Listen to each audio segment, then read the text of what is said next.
ชั้นป .4 ผมสัญจรจากดอนเจดีย์สุพรรณบุรีดินแดนบ้านป่านักร้องคนซื่อที่ชื่อสายันสัญญาเป็นเด็กบ้านนอกคอกนาเสียงโชคชะตามากับเสียงเพลงฟังเสียงเพลงร้องจากน้องคนใหม่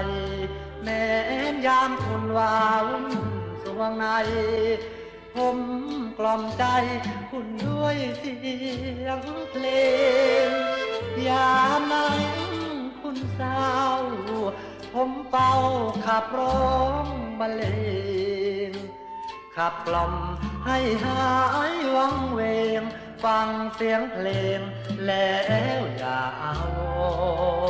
รณ์ก่อนหลับตาฝันฟังเสียงสายันสักหน่อย